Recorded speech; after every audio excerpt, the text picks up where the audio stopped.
नमस्कार। भारतवर्ष का गौरवशाली इतिहास यूट्यूब चैनल में आप सभी का हार्दिक स्वागत है। आज की वीडियो हम पुरंजन आख्यान की आगे कथा सुनेंगे।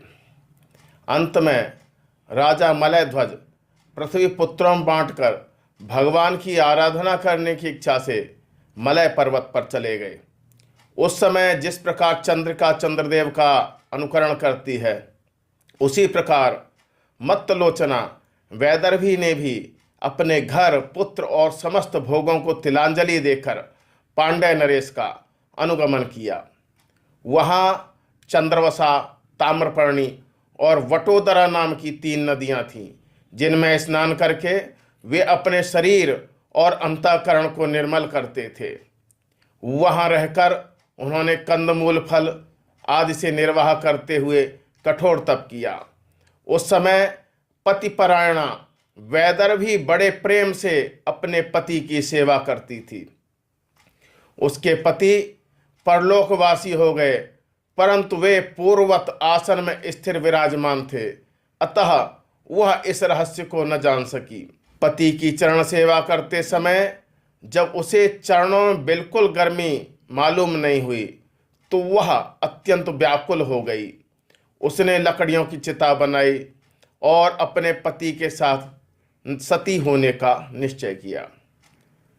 उसी समय उस स्त्री रूपधारी पुरंजन का मित्र अविज्ञात वहां आया और वह उस स्त्री से बोला, सखे, किसी समय में तुम्हारा अविज्ञात नामक मित्र था। तुम पृथ्वी के भोग भोगने के लिए मुझे छोड़कर चले गए थे।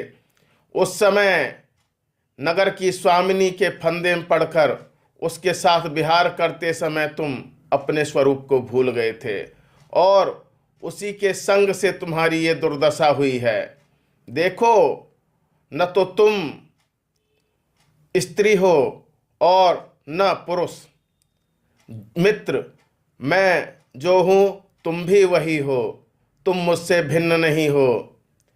एक ही आत्मा विद्या और अविद्या के भेद से ईश्वर और जीव के रूप में 2 प्रकार से दृष्टिगोचर होती है। नारद जी कहते हैं, प्राचीन बरही मैंने परोक्ष रूप से तुम्हें आत्मज्ञान का दिग्दर्शन कराया है, क्योंकि जगतकर्ता परमेश्वर को परोक्ष वर्णन ही अधिक प्रिय है। नारद जी ने प्राचीन बरही को जीव और ईश्वर के स्वरूप का दिग्दर्शन कराया, फिर वे उससे विदा लेकर सिद्ध लोक चले गए।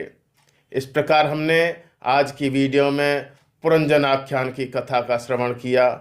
इसके बाद अगली वीडियो में हम सुनेंगे कि किस प्रकार प्राचेतस के पुत्र हुए और उन्होंने भगवान विष्णु की तपस्या करके पुत्रों को प्राप्त किया।